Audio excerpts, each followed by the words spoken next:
Bueno, para empezar vamos a tener una oración. ¿Alguien que quiera voluntariamente? Empezar, ahora ya hemos hecho todo lo que es anatomía, histología, perdón, todo lo que es filtración. Vamos a pasar a lo que es reabsorción y secreción y cómo estos fenómenos de reabsorción y secreción nos van a dar los mecanismos de control corriente y regulación de la orina, ¿ya? Formación de la orina, dilución y concentración, que también vamos a ver, y cómo se mueven los principales electrolitos.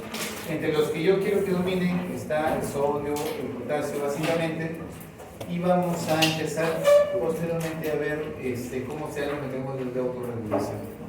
Entonces vamos a entrar a lo que es túbulos. Para esto, doctores, como repaso, ustedes recordarán que este fenómeno de reabsorción y secreción que se va a dar a nivel tubular, ya, por ejemplo, nosotros filtramos 180 litros al día. Creo que eso ya está claro. Más o menos reabsorbemos el 99%, un 1% lo vamos a excretar como orina, que puede ser de 1 a 2 litros al día. El pH de nuestra sangre es 7.4 y desde ahora siempre les voy a decir, el pH no puede ser 7, ¿no? El pH no puede ser 7.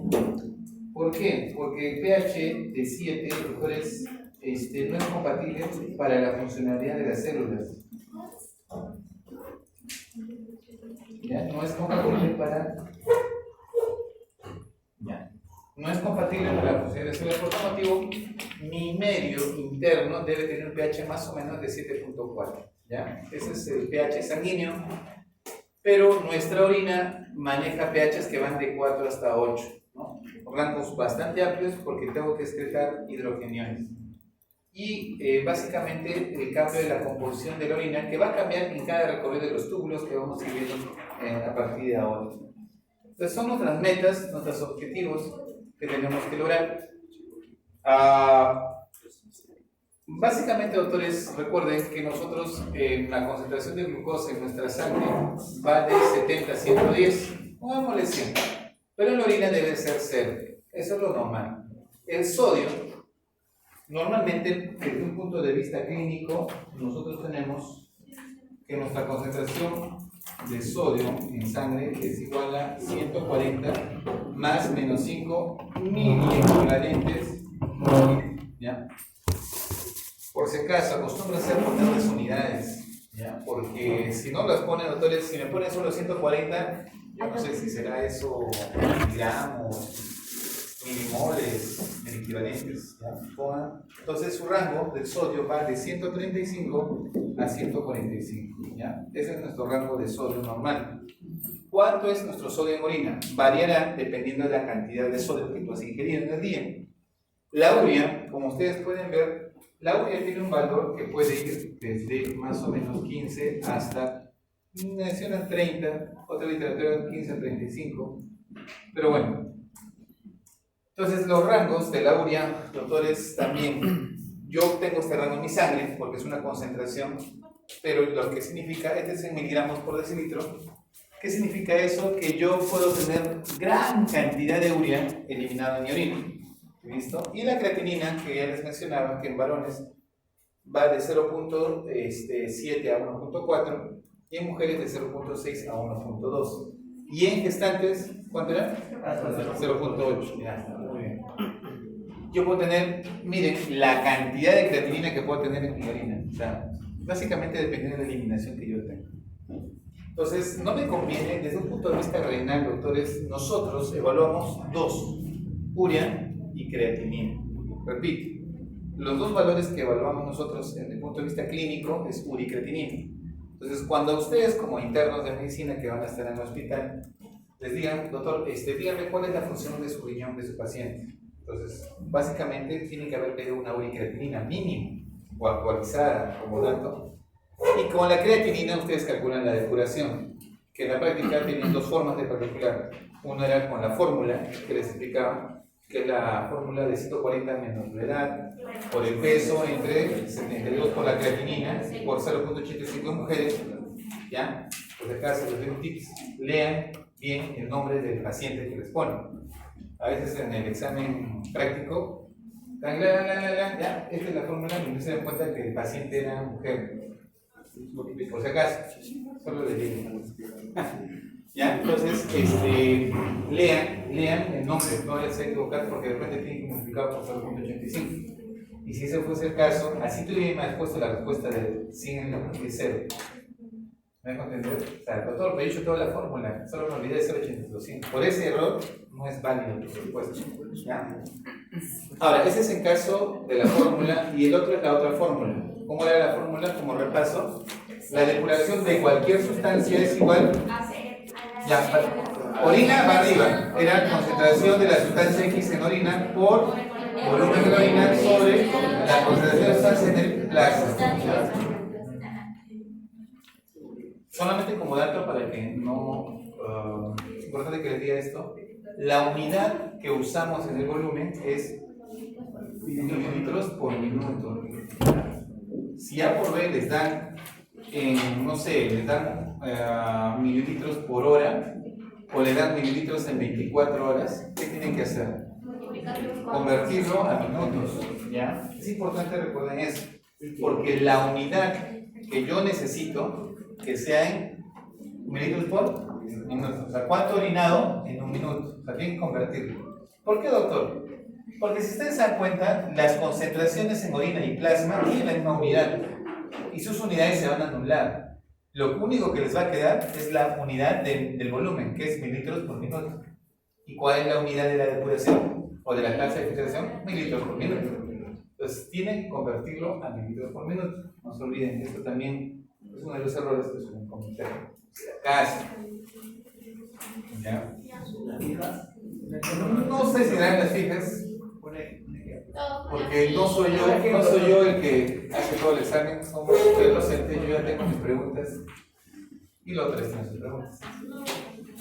¿Listo? Entonces, ¿por qué les digo esto? Porque siempre tienen que tener, cuando no es solamente que miden la creatinina, tienen que decirme cuánto es su depuración calculada, sea con la fórmula de Coco-Gauss o sea con la fórmula de depuración.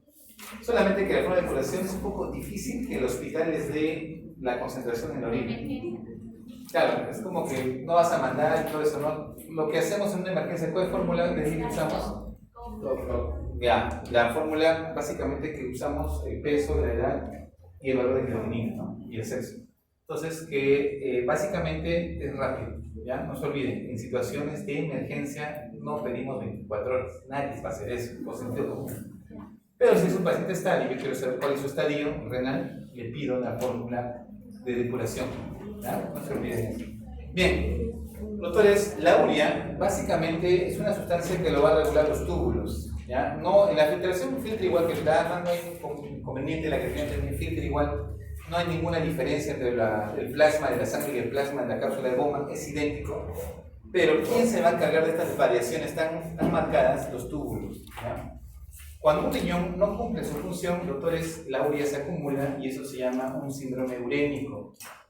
El síndrome urémico, doctores, es lo que perjudica mucho a un paciente porque le causa encefalopatía urémica. Pierden el conocimiento, no reaccionan, no responden o comienzan a disvariar. O piensan que te cambian de nombre o no reconocen al familiar o le confunden con otra persona. Entonces, a veces tienen esos cambios de personalidad. La urea también causa hemorragias digestivas, la urea causa pericarditis urémica, causa también la famosa piel en escarcha. Entonces todo eso por la urea. Y la creatinina por sí misma no causa un problema en sí, clínico, pero sí nos da un dato de que el paciente requiere diálisis porque es nuestra unidad de medida de la función renal, ¿ya? Bien, entonces doctores, ¿cómo se da todo este fenómeno de intercambio a nivel de los túbulos?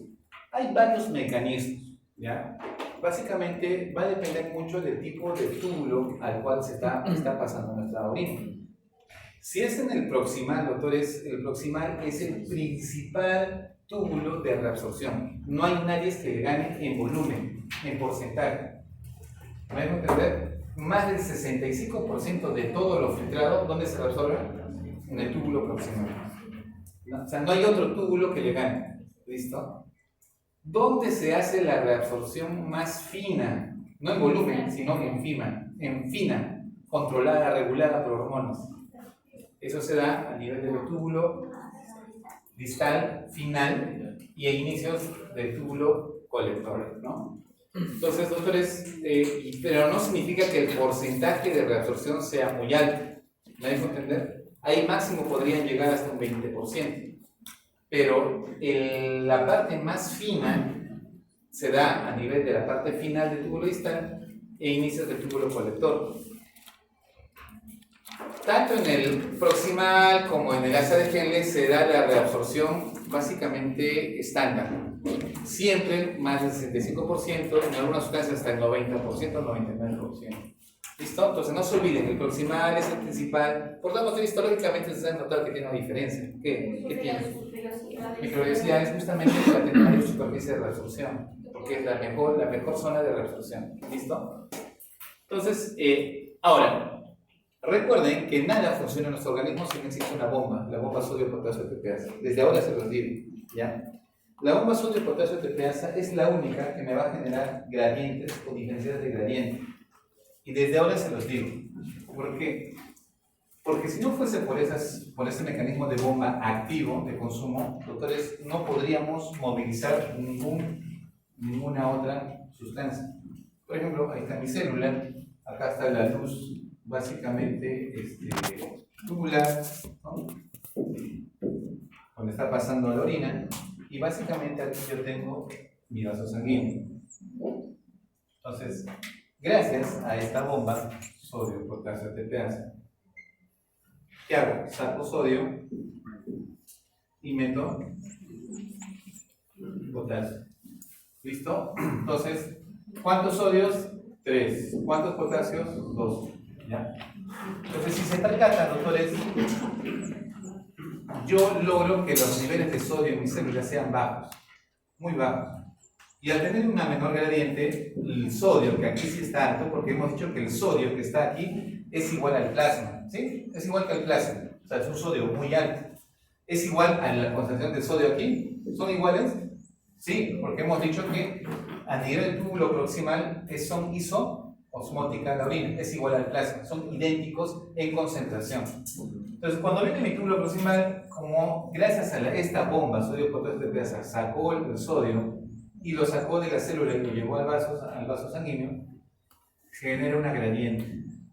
¿Listo? Y esta gradiente que se ha generado, doctores, va a permitir que mi sodio pueda ingresar a la célula.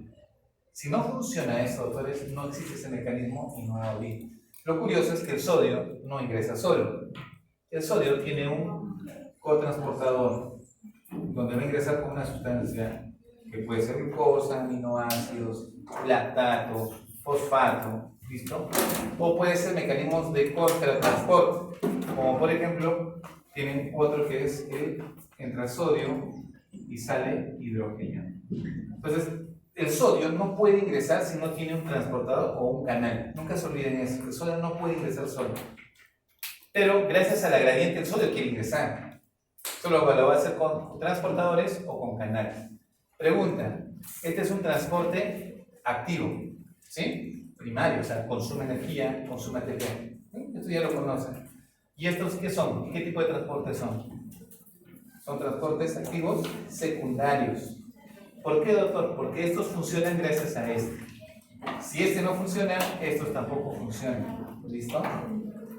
Muy bien. Entonces, la presencia de bombas permite la generación de gradientes químicos.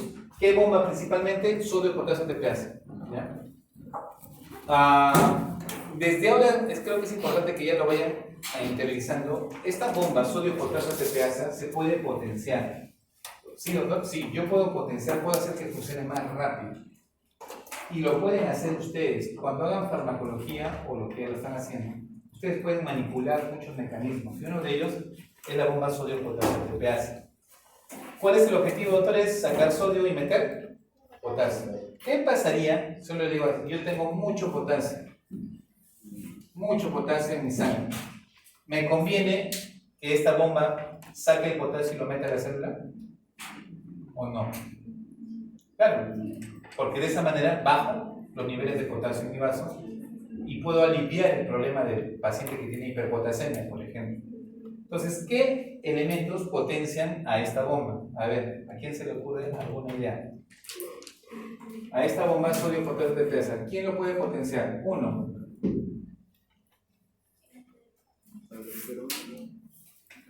Hay tres sustancias básicamente. Uno, que lo va a potenciar, básicamente, doctores, es la insulina. Dos, los beta 2 agonistas. Y tres, aldosterona. ¿Ya? Son tres sustancias que van a ayudar. Es decir, doctor, y observen lo siguiente. Es decir, si yo le pongo insulina a un paciente, ¿qué va a suceder? Se potencia esta bomba sodio potasio TPasa, por tal motivo meto más potasio, pero también saco más sodio. Doctor, ¿qué beta 2 agonista conocen? Ustedes se han hecho farmacología del sistema nervioso. Beta 2. Han hecho beta 1, beta 2, alfa 1, alfa 2. ¿Qué fármacos conocen? ¿Ya han hecho eso? ¿O anda el examen todavía? ¿Hay otro examen? Pues mejor. No, beta 2. ¿Qué hacen los beta 1? Eso tienen que saber. Beta 1, ¿cuál es la función de los beta 1? ¿Qué hace en el corazón el beta 1? Neurotropismo, potencian la contractilidad cardíaca. Listo. Los beta 2, broncodilatadores, básicamente, por tal motivo se usan para asma. ¿Ya? El que más usado, salbutamol. Salbutamol. Doctor, ¿quiere decir si a un paciente le pongo salbutamol, voy a potenciar la bomba sodio potasio TPasa? Sí. ¿Ya? Sí. Doctor, ¿y la aldosterona? Por simple lógica. ¿Qué hace la aldosterona? Reabsorbe sodio y secreta potasio. Por tal motivo depende de esta bomba para que funcione. Claro, porque miren, reabsorbe sodio y ¿qué hace? Le metes potasio para que sea secretado. Entonces, por sentido común, doctores, tenemos que tener presente esto. ¿Por qué? Porque cuando le llega un paciente con hiperpotasemia, ¿qué es lo que tienen que hacer? Ponerle insulina, nebulizarla o darle un beta 2 agonista y darle medicamentos que no bloqueen aldosterona. No le vas a dar pues un medicamento que bloquea la aldosterona, ¿no? Un IECA, ¿no? Inhibidores de angiotensina aldosterona, no le vas a dar eso, lo empeoras.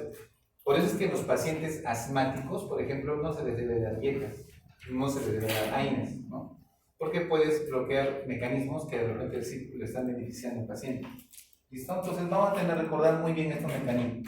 Entonces tengo transportes, bombas que van a encargarse de hacer todo este juego que hemos conversado. Presencia de proteínas transportadoras, tanto en la membrana basal como en la membrana básicamente luminal. ¿Listo? Hay muchos transportadores y canales que vamos a ver. Uniones intercelulares, ¿se acuerdan que les decía que hay mecanismos de transporte por arrastre? ¿Se acuerdan? Les dije, no, bien, ya pasó el sodio, ya pasó todo lo que ustedes querían. Entonces el agua va a decir, uy, acá ya hay menos osmolaridad y acá hay más osmolaridad. ¿Qué hace el agua? Se va a querer pasar y como acá no hay acuaporinas, por este espacio se mete el agua para llegar a donde tiene que llegar. Pero en ese proceso de que se está movilizando el agua, arrastra principalmente potasio, principalmente cloro, también bicarbonato. ¿Ya? Arrastra, por eso se llama transporte por arrastre, que es otro mecanismo que vamos a ver. Bien, entonces las uniones intercelulares determinan, cuya características determinan o no el transporte por vía paracelular. ¿Ya? Y hay receptores a hormonas reguladoras, que es la regulación fina, como por ejemplo la ADH, que regula las acuaporinas en el colector y en la parte final del túbulo distal, y la aldosterona, por ejemplo, son reguladores finos, hormonales. ¿Ya? Muy bien. Entonces, no se olviden que a nivel tubular yo tengo transporte transcelular, que depende de canales y transportadores, y también tengo una vía paracelular. ¿Ya? Eso, por favor, que quede claro. Miren, transcelular, que depende básicamente de transportadores, canales, y tengo un mecanismo de transporte paracelular, que efectivamente va a pasar a este nivel. Miren, ¿listo? Solutos que pasan a ese nivel. Y eso vayaría por arrastre, transporte por arrastre. ¿Listo? Muy bien. Entonces, les repito, la principal bomba para mí funcional y que me va a ayudar a que funcione todo este sistema es la bomba sodio-potasio ATPase. Entonces, el objetivo es que ingrese más sodio, ¿no? Ingrese más sodio de la luz, ingrese más sodio. Y este sodio que he ingresado no se puede quedar en la célula porque necesito que siga ingresando por gradiente más. Entonces, de esa manera, lo que yo voy a lograr es que ingrese más electrolitos, ¿no?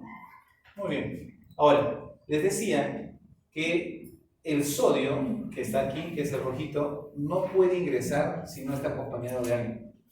Bueno, el sodio normalmente no es una persona solitaria, siempre necesita de alguien, ¿ya? Es un electrolito que necesita la compañía. Y observen, miren, el sodio con cualquier otra molécula, con ese cotransportador, y de esa manera ingresa dentro de la célula, ¿ya? ¿Listo? ¿Qué elementos tenemos? Glucosa, sodio, aminoácido sodio, fosfato sodio y lactato sodio, y hay otras sustancias más, pero predominantemente recuerden esto: glucosa y aminoácidos, fosfatos y lactatos. Entonces les hago una pregunta, doctores. Si tengo un paciente que tiene sodio bajo, muy poco sodio, ¿ya? Mi sodio en mi sangre ha bajado. Pregunta: ¿podría reabsorber buena cantidad de glucosa? ¿Podría reabsorber buena cantidad de aminoácidos? No. Entonces, los pacientes con hiponatremia, doctores, tienen déficit de reabsorción de ciertas sustancias y eso puede generar trastornos neurológicos. ¿Listo? Muy bien. No se olviden, el sodio ingresa con cotransportes. Ahora, veamos. Por ejemplo, en este caso que les mostraba, imagínense que este es el sodio y esta es la glucosa. ¿Listo? Entonces los dos juntos tienen que entrar e iba a ingresar. Y de esa manera la glucosa ingresó. Sin el sodio no lo hubiese hecho. En este caso, vamos a hablar específicamente de la glucosa, ¿ya? Y esto, acá tenemos sodio y glucosa. Este transportador, que es el mismo que hemos visto que es un cotransportador, va a tomar el nombre de un SGLT2, ¿ya? El nombre que toma, en este caso, para la glucosa es un SGLT2, ¿ya? Que es un cotransportador sodio-glucosa. ¿Listo? Ese es el nombre que toma. Entonces, miren, ingresó básicamente el sodio con la glucosa. Una vez que yo tengo la glucosa aquí en el interior de la célula, yo necesito que este sodio que ha ingresado vuelva a salir. ¿Quién va a actuar ahí? Bomba sodio-potasio ATPase. Se fue. ¿Listo? De esa manera yo genero un vacío de sodio para que pueda volver a ingresar más sodio. Y mi molécula de glucosa va a salir por un canal que se llama el famoso transportador GLUT2, ¿ya? Y de esa manera mi glucosa ingresó. Entonces tenemos tres procesos aquí. Tengo un proceso en el cual mi SGLT2 va a ingresar sodio-glucosa. Una vez que ingresa el sodio, mi bomba sodio-potasio ATPase se encarga de sacar ese sodio. Y mi GLUT2 se encarga de ingresar la glucosa a la parte intersticial. Y de esa manera recuperar mi glucosa a nivel sanguíneo. Acá tiene una aplicación bien curiosa. Algunos médicos dicen, a ver, se supone que la concentración de glucosa que ha filtrado, o sea, viene en mi plasma, filtra en mi cápsula de bomba, ¿es igual o no es igual? La concentración. Hemos dicho que es lo mismo, son iguales. Si acá está en 100, ¿cuánto está en mi cápsula de bomba? La concentración está en 100. Entonces, unos decían, doctor, ¿qué pasaría? Se supone que mi riñón absorbe ¿qué? El 100%, porque no orino nada de glucosa.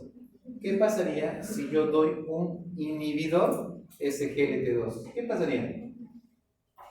No hago que funcione esto, lo inhibo. ¿Qué sucedería? Ya no reabsorbo glucosa. Toda esa concentración de glucosa lo vas a orinar. Por tal motivo, tu nivel de glucosa en sangre, ¿qué va a pasar? Va a disminuir.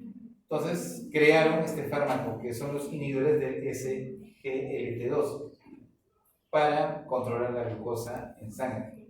Pero hay un pequeño detalle, que el paciente va a orinar glucosa.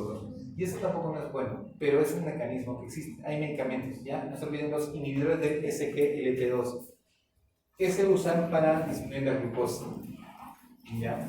Se usan para disminuir la glucosa. ¿Por qué? Porque si no lo reabsorbo, lo voy a orinar. No sé, ¿no es una manera de bajar la glucosa? ¿Sí? Aparentemente es buena, pero no es bueno tampoco que orinemos glucosa, porque eso puede ser propenso a que tengan ¿qué? Infecciones urinarias.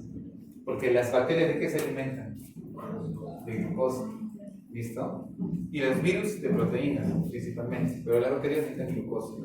Entonces, ¿se imaginan que un paciente que está con infección urinaria, un diabético, le das SGLT2, está bien, y comienza a orinar glucosa, la bacteria va a proliferar y la infección se hace más severa? ¿Listo? Y recuerden que tampoco a una persona que está con infecciones urinarias no se da hierro. ¿Por qué? Porque las bacterias se alimentan de hierro. Entonces, ¿te imaginas? Quiero matar a la bacteria y también le estás alimentando. No tiene lógica, ¿no? Pero hay médicos que lo hacen. ¿Ya? Muy bien. Bien, entonces, doctores, vamos a hablar ahora del transporte máximo de la glucosa. A ver. Para que me puedan entender esto, nosotros filtramos una cierta cantidad de glucosa a nivel. Bueno, vamos a hacerlo más rápido para que se pueda entender.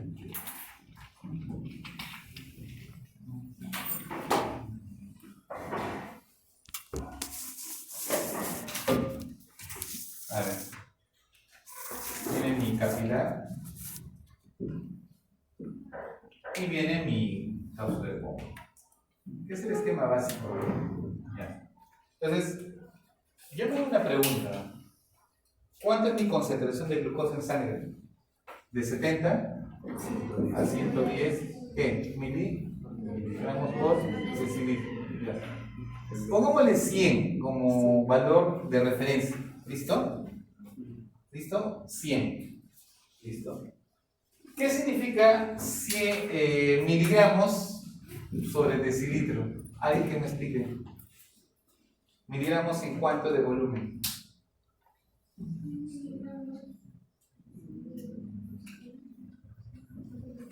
¿Cuál es la interpretación? Pues, doctores, es importante que recuerden esto porque de esto que lo voy a explicar van a entender lo que dice ahí. No. Bueno, en un decilitro. Bueno, sí, en un decilitro, pero un decilitro es una unidad que normalmente no usamos. ¿Cuál es la unidad que más usamos? Mililitros. No sé si se han dado cuenta. ¿Cuánto le vas a hidratar al paciente? Pásale, ¿cuánto viene el frasco? Viene de 1 litro, de 1000 mililitros. Pásale 200 mililitros. Siempre van a usar la palabra mililitros. Es un término que casi siempre usamos. No van a escuchar, pásale 10 decilitros o pásale. ¿No? ¿Me dejo entender? Entonces, ¿cuál es la traducción real? ¿A cuánto equivale un decilitro? Esta es la pregunta que quería hacer. A 100 mililitros. ¿Ya? Entonces, cuando tengan ustedes 100 miligramos por decilitro, este decilitro conviértanlo a 100 mililitros. Es lo mismo. ¿Listo? 100 mililitros. ¿Ya? 100 mililitros. Listo. Por eso es que ustedes van a encontrar que algunos le ponen 100 miligramos por 100. Ahora me van a entender. Decilitros, si convertimos, significa 100 mililitros. Y como 100 mililitros es una unidad porcentual, nosotros le ponemos 100 miligramos por 100. ¿Ya? O sea, quiero que quede claro de esa manera. Por tal motivo, van a encontrar en algunos libros esto. ¿Qué significa 100 miligramos por 100? Este por ciento lo convierten en 100 mililitros. Si quieren le ponen decilitros, ya depende de ustedes. Es lo mismo, ¿ya? Es lo mismo. No le voy a explicar ahorita cuál es el principio, todo, solo confíen. ¿Ya? Confíen. Entonces, doctores, ¿para qué les enseño esto? ¿O para qué les he comentado esto? Quiere decir que en cada 100 miligramos, perdón, que cada 100 mililitros de plasma, ¿cuánto tengo yo? 100 miligramos de glucosa. Esa es la concentración. ¿Listo? Por cada 100 mililitros de plasma, ¿cuánto tengo de glucosa? 100. Por eso la unidad es 100 miligramos por decilitro, 100 miligramos por 100, por si quieren, o 100 miligramos en 100 mililitros. Significa que por cada 100 mililitros de plasma yo tengo 100 miligramos. ¿Ya? ¿Está claro eso? ¿Sí? ¿Cuánto filtramos nosotros? A ver. 125 ¿qué? Mililitros por minuto. Ahora escuchen la pregunta que les voy a hacer. ¿Cuánto de glucosa en miligramos ha filtrado en un minuto?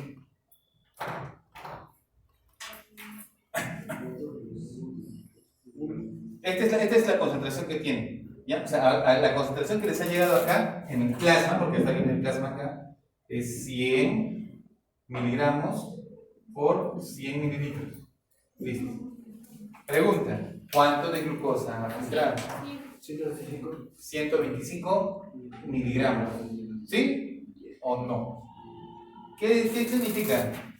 Si en 100 mililitros hay 100 miligramos, en 125 ¿cuánto hablamos? 125 miligramos. La proporción. ¿Qué significa eso, doctores? Que a más glucosa yo tenga, más glucosa voy a filtrar por el mismo tiempo. ¿Ya? Entonces, ¿qué pasaría, doctores, si yo triplico la filtración? Es decir, sería 375 mililitros por minuto. He triplicado la filtración. Digamos, ¿cuánto tendría de glucosa? 375 miligramos que está filtrando por minuto. Esa es una manera que triplique la filtración. Pero ustedes saben que eso no va a pasar porque tengo mi arteria aferente y mi arteria deferente, ¿se acuerdan? Porque no van a permitir que pase eso.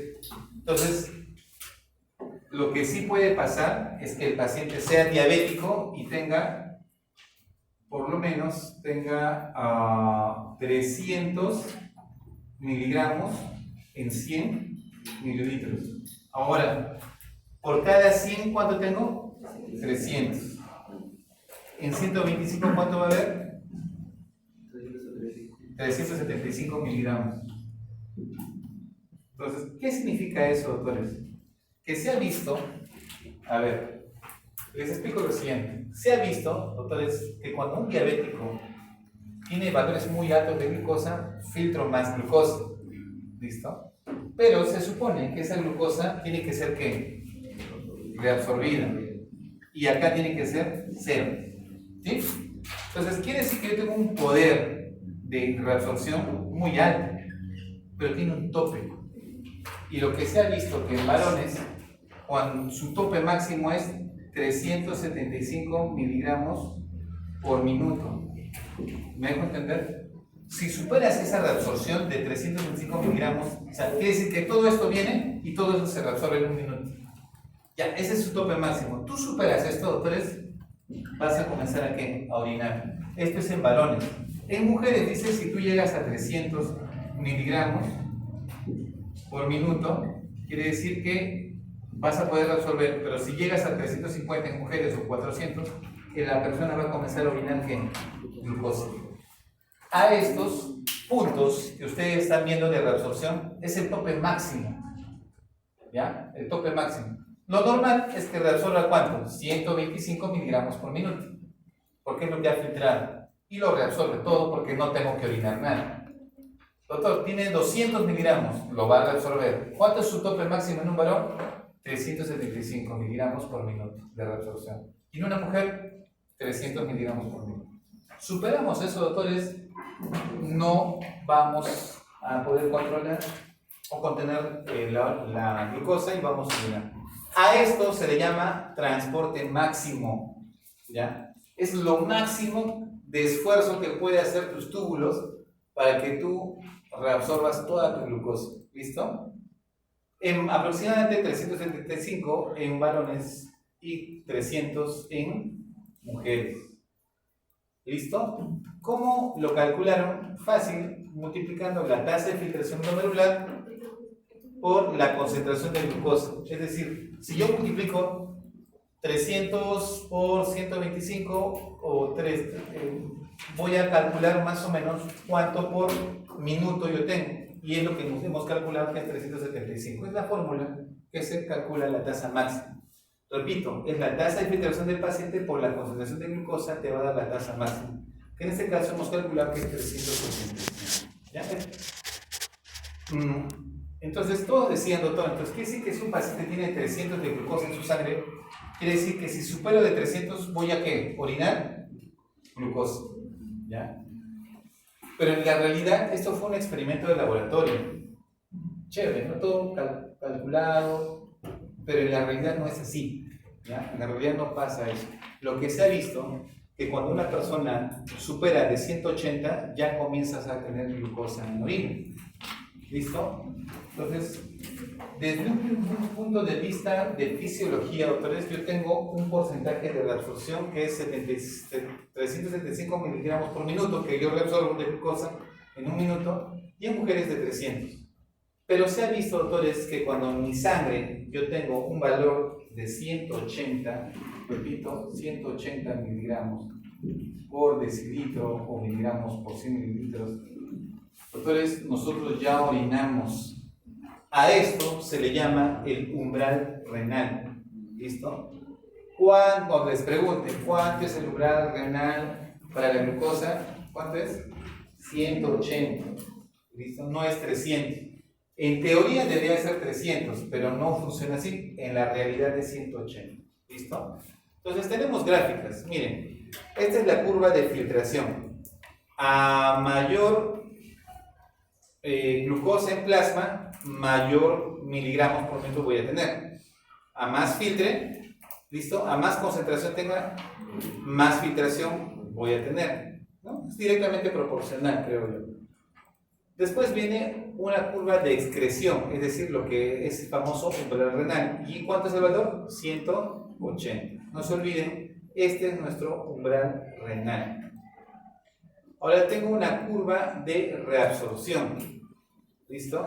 Y mi curva de reabsorción, básicamente, mi tope máximo, mire, yo reabsorbo, pero tengo un tope máximo. ¿Cuánto es el tope máximo? 375 miligramos por minuto. Y a esto es en varones y 300 en mujeres. Y eso es lo que quería que recuerden, ¿no? Tenemos un transporte máximo, pero de reabsorción, pero tenemos un valor de 180 en sangre, me refiero a plasma, que me va a permitir a mí orinar más. Ahora, su aplicación clínica, doctores. Esto es importante que lo sepan, porque dentro del tratamiento de sus pacientes diabéticos le va a decir, doctor, a ver, ¿cómo yo sé que mi paciente está yendo bien con su tratamiento diabético oral? Entonces, a ver, si tú le das un tratamiento a tu paciente y le haces una muestra de sangre, perdón, de orina, y tiene glucosa, ¿estará bien su tratamiento? No, no está bien, porque no debería orinar glucosa. ¿Qué significa eso? Que tu paciente está viendo glucosas más de 180. Entonces, doctor, yo tengo que bajar eso, menos de 180. Entonces, le pregunto, ¿cuál es la meta de su glucosa de su paciente después de haber comido? ¿Cuánto debería ser? ¿Ha comido, ha tomado su almuerzo o su desayuno? Y a las 2 horas le toma su glucosa. No debería superar más de 180. Y cuando lean las guías, dice, se aconseja dar tratamiento antidiabético a sus pacientes para que no superen sus glucosas postprandiales después de haber comido más de 180. Ya saben por qué. Para evitar que tengan un glucosúrico. Y doctor, ¿y en ayunas cuánto? 140, ¿ya? No más de 140 en ayunas. Si logran eso en sus pacientes diabéticos, doctores, están yendo bien, ¿ya? Doctor, le tomé su glucosa a mi paciente y tiene 300, está mal. Tiene 250, está mal. Doctor, tiene 220, sigue estando mal. Tiene 170, postprandial, después de haber comido. Bien. Tiene 160, bien. Después de haber dormido toda la noche, en ayunas, el día siguiente le tomó su glucosa, está en 122. ¿Está bien? Entonces son metas, doctores, que ustedes tienen y tienen un principio fisiológico. Si no, su paciente va a ser nefropatía diabética, porque a más glucosa orine, más daño renal va a tener. ¿Listo? Eso grábense en su mente. A más glucosa orine, más daño renal va a tener. Por eso es que nuestra meta es que no supere del umbral renal. ¿Listo? Muy bien. Bueno, el agua, como ustedes les mencionaban, miren, ya pasó el sodio, pasaron los solutos y se genera una diferencia de gradiente. Porque miren, estoy quitando solutos y acá tengo más solutos. Por lógica, ¿el agua dónde va a ir? De donde hay menos a donde hay más molaridad o solutos. Entonces ahí entramos a lo que es el mecanismo que sería transcelular y paracelular.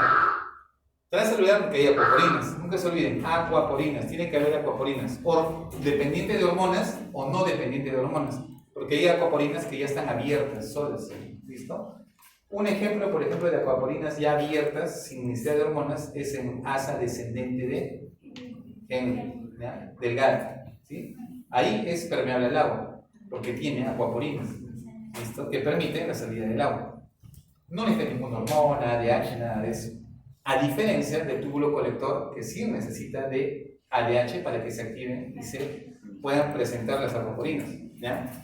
¿Listo? Eso hablando de la vía transcelular. Pero desde el punto de vista paracelular, doctores, el agua va a jalar, se va a meter y va a tener un mecanismo de arrastre por solvente. Ya les he dicho, potasio, cloro, bicarbonato, van a ser arrastrados y de esa manera también está ingresando una forma de reabsorción. ¿Listo? Miren acá, observemos cómo el agua, los solutos, listo, el agua ya ingresó y los solutos siguen ingresando.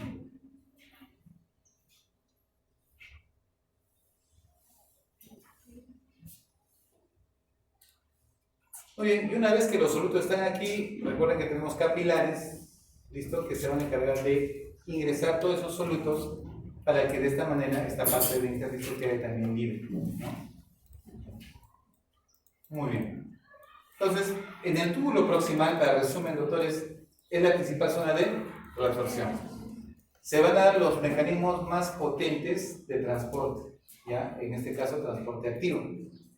Principalmente el transporte de quién? De sodio, no se olviden, sodio, ¿ya?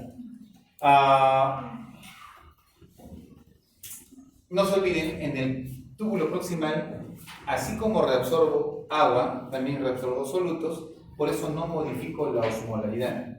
Repito, la orina que está pasando por los túbulos proximales, como la reabsorción es proporcional agua y solutos, no altero y modifico ¿qué? La osmolaridad. Por tal motivo, la orina en el túbulo proximal es isoosmótica.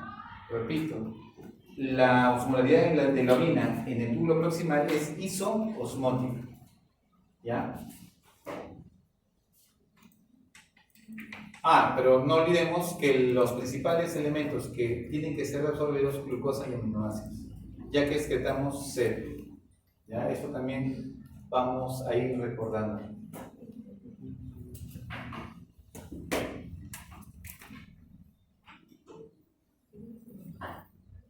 Muy bien, entonces vamos avanzando.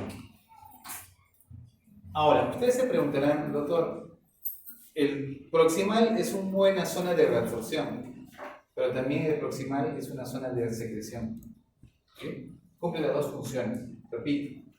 Es la zona de más potencia de reabsorción, pero también tiene un fenómeno de secreción. Les hago una pregunta, ¿dónde creen ustedes que elimina el riñón la penicilina, la insulina, todos los fármacos que ustedes han usado en el túbulo proximal? O sea, usa el túbulo proximal para secretar. ¿Listo? No se olviden eso. ¿Y cómo lo va a secretar estas sustancias? Básicamente como sales, ¿ya? O como sustancias orgánicas, como cationes o como aniones. Por ejemplo, miren, algunos aniones orgánicos secretados en el túbulo proximal, por ejemplo, endógenamente sales biliares, ¿ya?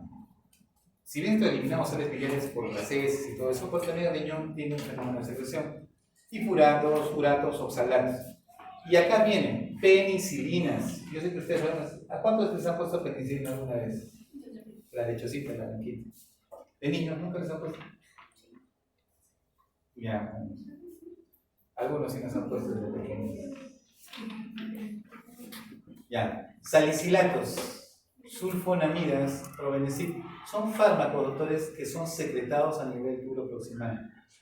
Por ejemplo, otros cationes orgánicos, por ejemplo, drogas, atropina. ¿Han escuchado de la atropina? ¿Qué es la atropina? Es un inhibidor o antagonista de y la acetilcolina es sistema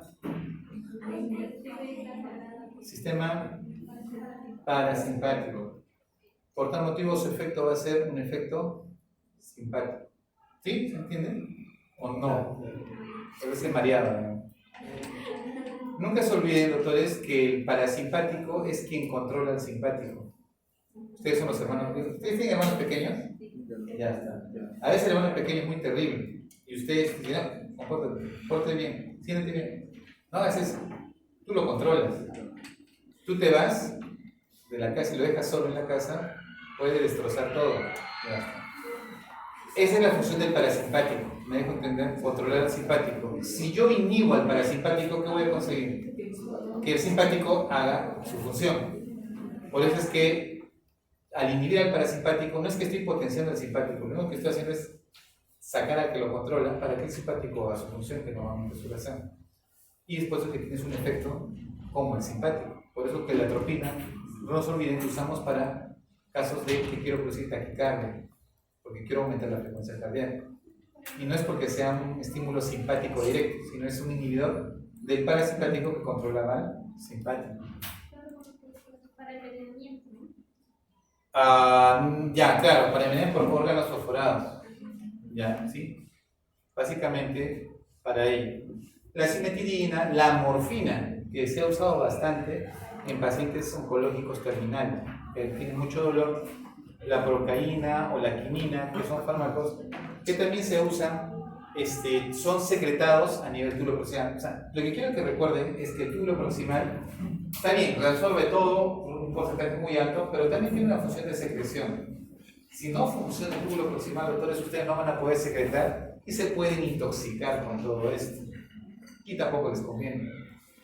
De acá hay una lección de vida, doctores.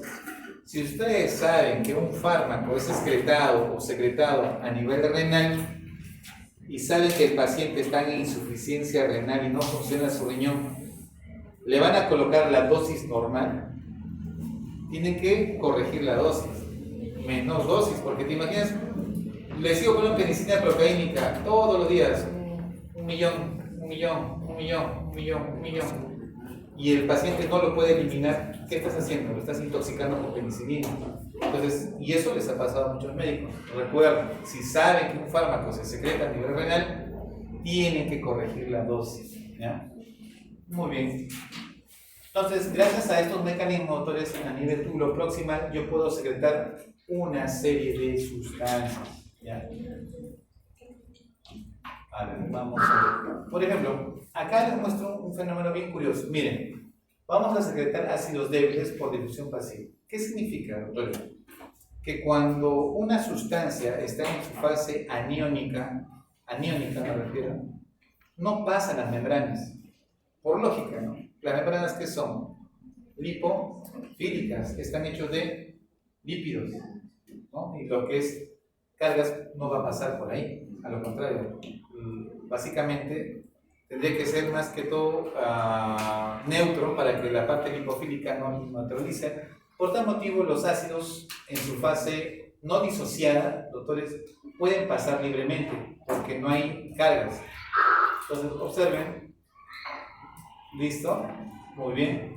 Pasa, viene por aquí y vuelve a pasar. Pero lo curioso, así como ha pasado, han difundido estos ácidos no disociados, pueden regresar.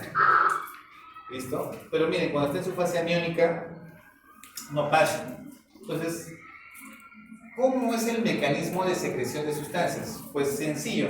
Dicen, si yo agarro y a este paciente que está con su ácido, yo logro que se disocie el ácido con su hidrogenio y queda un anión, automáticamente estoy secretando esta sustancia o este ácido. ¿Por qué? Porque una vez disociado, ¿qué va a pasar? Ya no regresa. Observen, miren. Se disocia, viene un bicarbonato y automáticamente este ácido ya no puede regresar y es eliminado. ¿Ya? ¿Qué significa eso, doctores? Que a más alcalino se vuelva mi sangre, mi orina, más posibilidades de secreción voy a tener. Hablando de los ácidos débiles, ¿listo? Repito, Hemos dicho que cuando está asociado, no está disociado el ácido, pasa libremente. Una vez que llega acá, ¿cómo yo logro que se disocie? Cuando el medio es más alcalino. Porque al ser más alcalino, el ácido tiene que liberar su hidrogenio, por lógica. Y de esa manera, el hidrogenio liberado ya no regresa y es eliminado y hidrosalinado. Más o menos, ese es un mecanismo de secreción de los medicamentos o sustancias que básicamente han producido nuestro organismo como ácidos. ¿Listo? Muy bien. El asa de Henle, repito, el asa descendente, doctores, es el asa permeable al agua, porque hay presencia de acuaporinas no dependiente de hormonas. ¿Listo? El asa ascendente delgada de Henle, doctores, su principio no es agua, su principio es reabsorción de solutos. ¿Ya? Y tengo acá, y lo he puesto con flecha de color rojo, el asa ascendente gruesa de Henle, o la porción ascendente gruesa de Henle. Lo he puesto rojo porque es la zona de mayor potencia de reabsorción de solutos. Y acá hay un transportador muy importante. Hay una bomba acá que se llama hay un transportador que se llama sodio, potasio, 2 cloros. Grábenselo muy bien, doctores. ¿Cómo se llama el transportador? Sodio, potasio, 2 cloros. ¿Por qué, doctor? Porque este cotransportador es un cotransportador muy potente y gracias a este transportador es que se inicia el mecanismo de dilución y concentración y el mecanismo de contracorriente. ¿Ya? Vamos a verlo más adelante. ¿Ya? Sodio, potasio, 2 cloros. Es muy potente. ¿No? Tan potente, doctores, que si yo lo bloqueo a este transportador, el paciente va a orinar bastante. Bastante. Casi puede orinarte con una ampolla de 2 litros en menos de 1 hora. Es bastante. Vamos a hacer la prueba de un experimento. Mis compañeros, hablar con ustedes, así, pongan una ampolla, vamos a ver cuánto orino. Claro, puede causar un efecto de hipotensión porque te vas a orinar tanto que te baja la presión. Entonces, con mucho cuidado. Entonces, ¿qué medicamento es el que va a inhibir acá? Se llama furosemida. ¿Han escuchado la furosemida? Ya está. La furosemida inhibe a este cotransportador sodio, potasio, 2 cloros. Como es la zona más importante del mecanismo de reabsorción de solutos para el mecanismo de contracorriente, tiene un alto poder de diuresis cuando lo usamos. ¿Ya? No se olviden. Muy bien.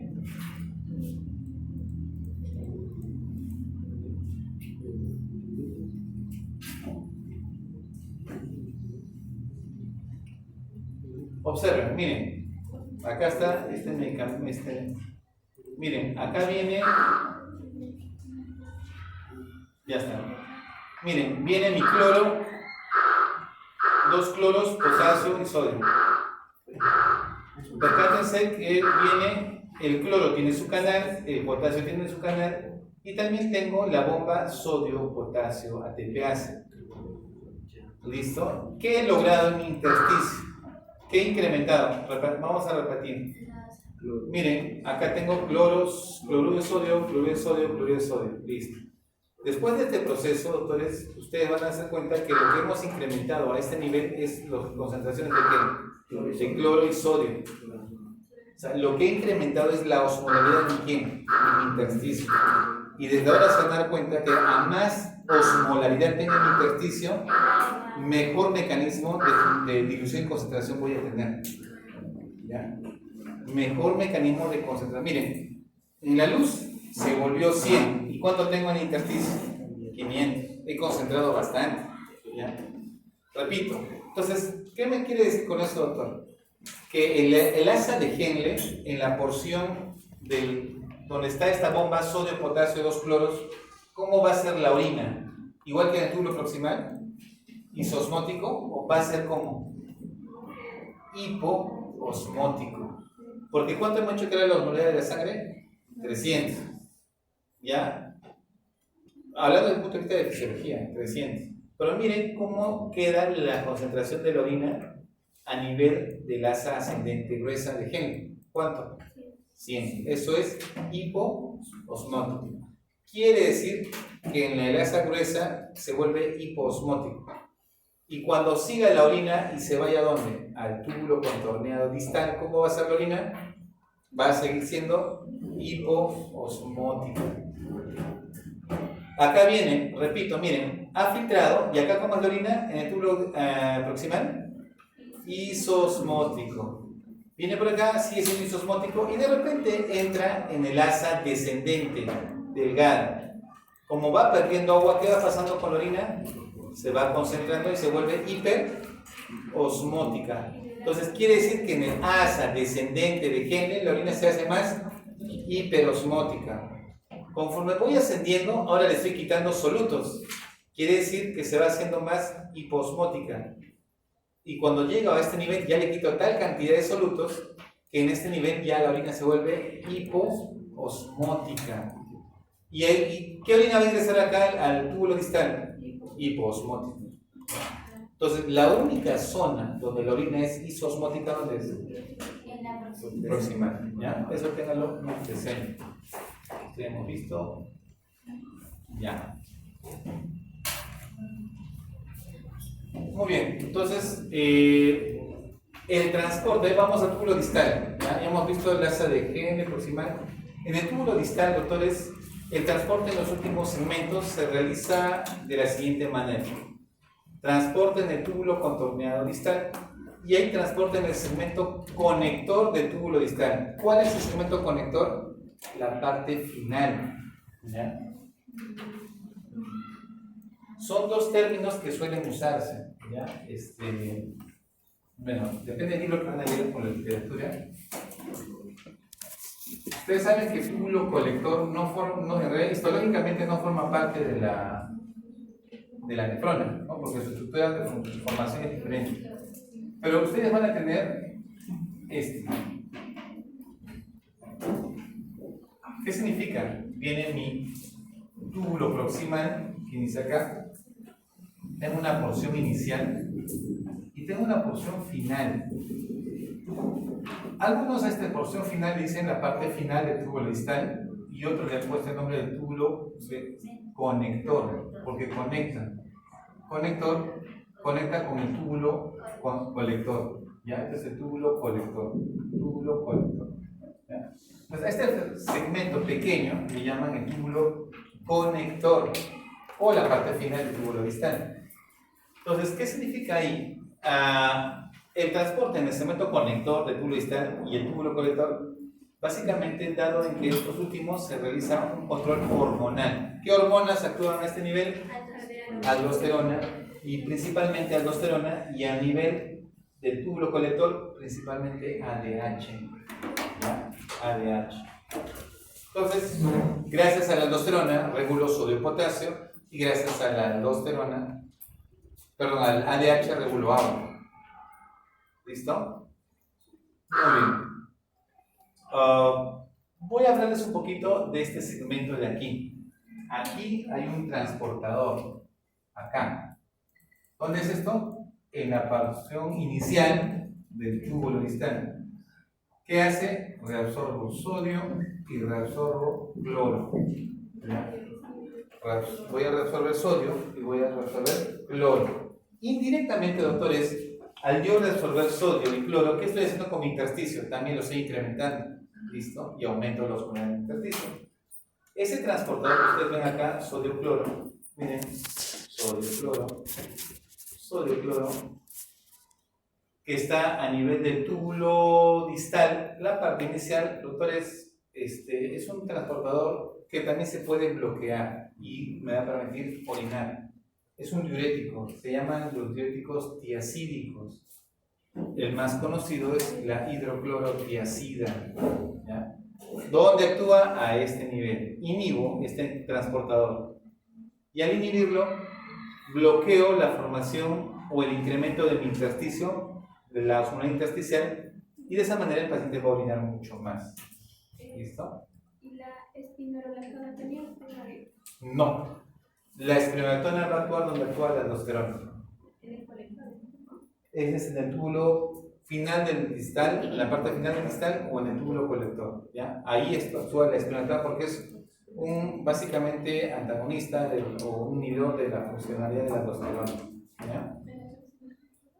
Este de acá solamente estamos hablando del túbulo distal de la parte inicial, ¿ya? Sodio cloro. Muy bien. Entonces, ahora nos vamos al túbulo colector.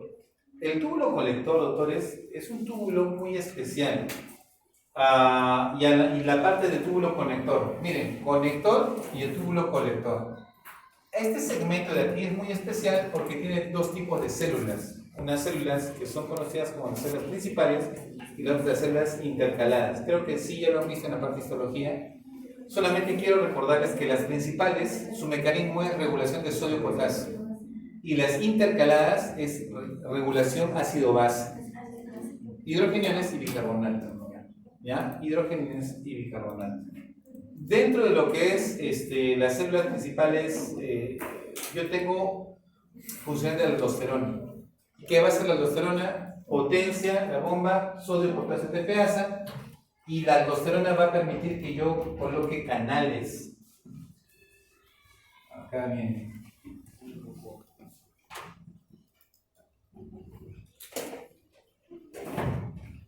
A ver.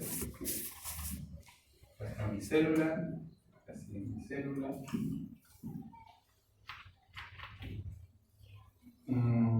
Acá está mi luz. Y acá yo tengo mi vaso. Entonces, básicamente, doctores, ¿se acuerdan que yo les mencionaba que aquí está la bomba sodio, potasio?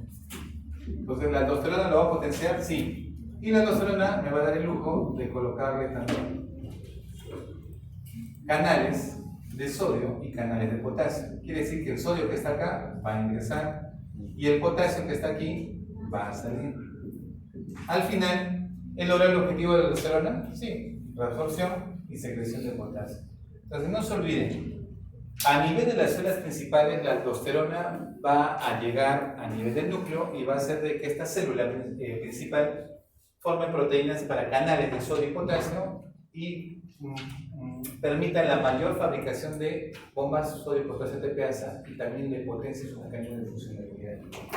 ¿Listo? Muy bien. Entonces, gracias a eso, doctores, yo reabsorbo sodio y también voy a secretar, ¿qué? Potasio. No se olviden eso. ¿Listo? Entonces, normalmente este control de secreción de potasio está dependiente de hormona. ¿Qué hormona? Aldosterona. ¿Ya? Ahora, doctor, esto es a nivel de las células principales. A nivel de las células intercaladas, doctores, también actúa la aldosterona, pero acá yo tengo un transportador de hidrogenión que bota hidrogenión. Y este transportador de hidrogenión que bota hidrogenión es una bomba activa. Es una bomba hidrogenión ATPasa. Es una bomba activa que va eliminando hidrogeniones. Y hay un mecanismo de reabsorción de bicarbonato. A diferencia, ¿te acuerdan del proximal cómo se reabsorbía el bicarbonato? Mediante la anhidrasa carbónica. ¿Se acuerdan? Pero a este nivel no. A este nivel tiene su transportador. ¿Sí? Y ese transportador es bicarbonato cloro. ¿Ya? Vamos a verlo con calma. Pero por el momento les voy mencionando. ¿Ya? ¿Listo? Por eso dice, células intercaladas secretan protones, hidrogeniones, y reabsorben ¿qué? Bicarbonato. Listo. Acá, miren, célula principal, para que quede grabado, miren. ¿Listo? Bomba sodio, potasio, TPasa, canal de sodio, canal de potasio. Muy bien.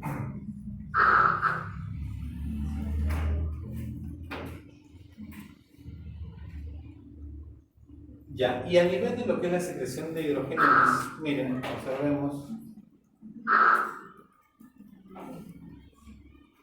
Este es lo que les mencionaba, ¿no? La bomba de protones, ¿no? Es una bomba muy importante que va a secretar hidrogeniones. Y tengo básicamente una bomba o un cotransportador de cloro bicarbonato, que es un intercambiador de bicarbonato con cloro. ¿Ya?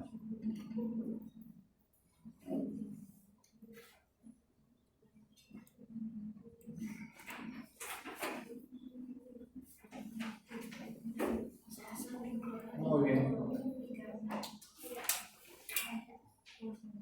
En resumen, doctores, lo que quiero que recuerden es lo siguiente. Este es un cuadro resumen que cada segmento de los túbulos, doctores, tiene una función específica y es importante que lo recuerden.